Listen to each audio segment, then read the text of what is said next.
आज तक किसी नेता ने हिंदुस्तान के अंदर कश्मीर से कन्याकुमारी तक पदयात्रा नहीं की और इतनी कामयाब यात्रा भी नहीं की।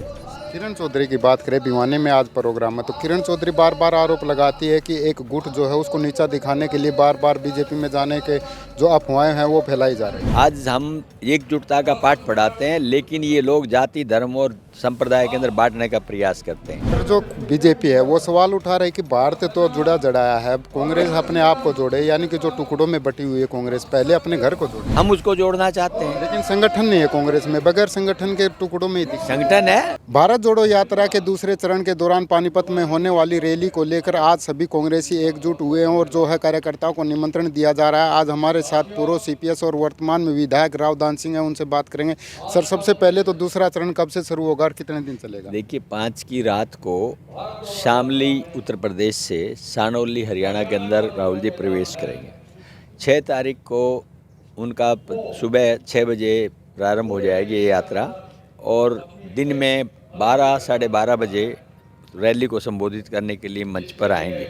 उसके बाद वहाँ से आगे करनाल, कुरुक्षेत्र, अम्बाला होते हुए 11 तारीख को शाम को ये ध्वज जो हमें दिया गया है, ये ध्वज आपस में एक्सचेंज किया जाता है। वो 11 तारीख को पंजाब के साथ में एक्सचेंज किया जाएगा और 11 तारीख को प्रवेश कर जाएंगे पंजाब के अंदर। सर, बात करें, उदय भान जी ने अपने संबोधन में कहा कि पानीपत में जो रैली होगी वो प्रतिष्ठा की, इज्जत के जो सवाल होगा कांग्रेस। वो बिल्कुल सत्य है इस बात का, क्योंकि देखिए, पहले तो एक इतनी बड़ी लड़ाई है, आज तक किसी नेता ने हिंदुस्तान के अंदर कश्मीर से कन्याकुमारी तक पदयात्रा नहीं की और इतनी कामयाब यात्रा भी नहीं की। जिस तरह से उत्साह लोगों में बढ़ता हुआ नज़र आ रहा है, हमने फिरोजपुर झरका से देखा, उसके बाद फरीदाबाद उससे ऊपर, और दिल्ली ने सारे रिकॉर्ड तोड़ते हुए जो ने एक नया कीर्तिमान स्थापित किया। हमें पूरा विश्वास है कि सारे भाइयों के दिल और दिमाग से जिस तरह का समर्थन मिल रहा कि हरियाणा में दोबारा प्रवेश करेंगे, रैली ऐतिहासिक होगी और एक नया कीर्तिमान हरियाणा प्रदेश की जनता राहुल जी की इस यात्रा को देगी।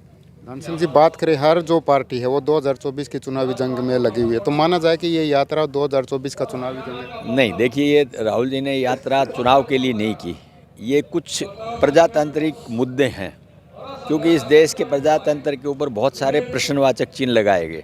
आज हम एकजुटता का पाठ पढ़ाते हैं, लेकिन ये लोग जाति धर्म और संप्रदाय के अंदर बांटने का प्रयास करते हैं। हम आज आर्थिक स्थिति को मजबूत बताने की बात करते हैं, लेकिन बढ़ती हुई महंगाई, बढ़ती हुई बेरोजगारी और घटती हुई आपकी जीडीपी, ये सारी बातों को देख करके पहला विषय तो एक ये है। दूसरा विषय है कि आप इस प्रदेश के अंदर जो संवैधानिक संस्थाओं का मिसयूज कर रहे हो, वो आपको नहीं करना चाहिए। 3 विषय लेकर के ये मतलब भारत जोड़ो यात्रा चलाई गई है। आज कोई चुनाव नहीं है, राहुल जी ने इन तीनों राष्ट्रीय मुद्दों को देख करके इस बात को शुरू किया है और निश्चित तौर पे सारे जन जो समर्थक लोग हैं वो इन भावनाओं को समझेंगे और आगे पहुंच करके राहुल जी का साथ देते हुए इस रैली को कामयाब करेंगे, यात्रा को कामयाब करेंगे और मुझे पूरा विश्वास है कि सफलता 100% मिलेगी। सर, जो बीजेपी है वो सवाल उठा रही है कि भारत तो जुड़ा जड़ाया है, कांग्रेस अपने आप को जोड़े, यानी कि जो टुकड़ों में बटी हुई है कांग्रेस पहले अपने घर को जोड़े। ये देखिए, ये तो विपक्ष का कहने वाला काम होता है। जैसे हमारी विरोधी पार्टी है भाजपा,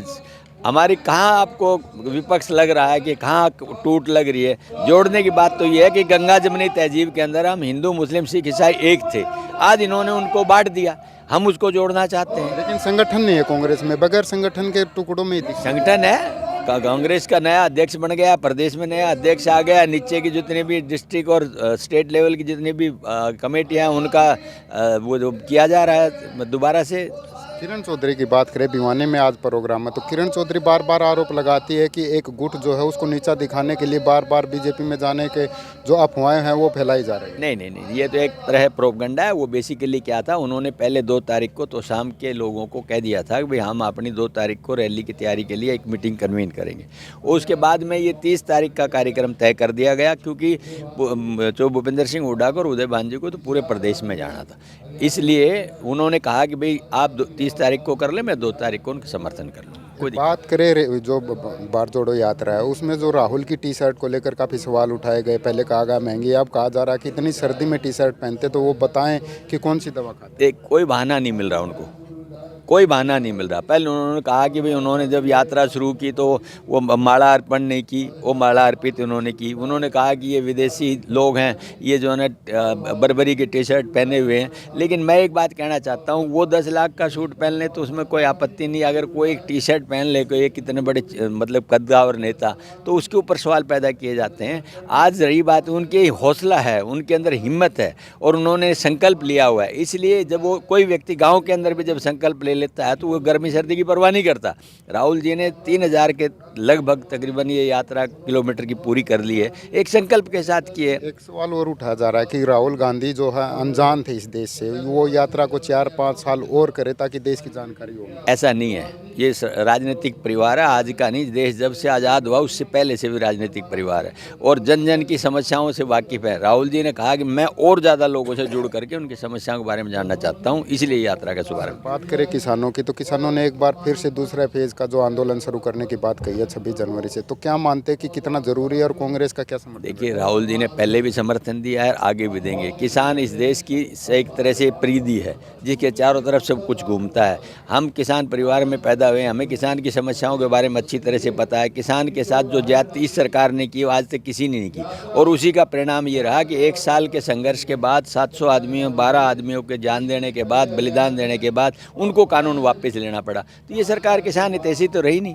तो बात करें हरियाणा सरकार की, क्या मानते कितनी सफल है? जो बार बार दावे किए जाते, वादे किए जाते हैं कि हर सरकार से अच्छा काम। नहीं, उनकी कथनी और करनी में बहुत बड़ा अंतर है। वो कहते कुछ है, करते कुछ है। इसलिए ये साबित हो चुका है कि आज प्रदेश की जनता बदलाव की तरफ बढ़ रही है और ये यात्रा में जो मिले हुए जन समर्थन से मैं 100% कह सकता हूँ कि बढ़ती हुई लहर और बदलती हवा आप आने वाले समय में देखेंगे। धन्यवाद। ये थे राव दान सिंह, जिनका साफ तौर पर कहना है कि जो यात्रा है वो कांग्रेस को मजबूत कर रही है और ये यात्रा किसी जो है सत्ता के लिए नहीं है, बल्कि जो है वो बार जोड़ने के लिए, जो मुद्दे हैं विभिन्न मुद्दे उनको उठाने के लिए है। और इसके साथ ही उन्होंने कहा कि आने वाले समय में बदलाव का समय है और हरियाणा में उन्होंने संकेत दिए हैं कि कहीं ना कहीं कांग्रेस की सरकार बनेगी। अब राव दान सिंह के दावों में कितना दम है ये तो आने वाला समय बताएगा, लेकिन इतना निश्चित है कि इस यात्रा को लेकर जो है वो कांग्रेस एकजुट दिखाई दे रही है और मजबूत दिखाई दे रही है। हरियाणा तक के लिए कैमरा पर्सन नमन कुमार के साथ जगबीर घनघस।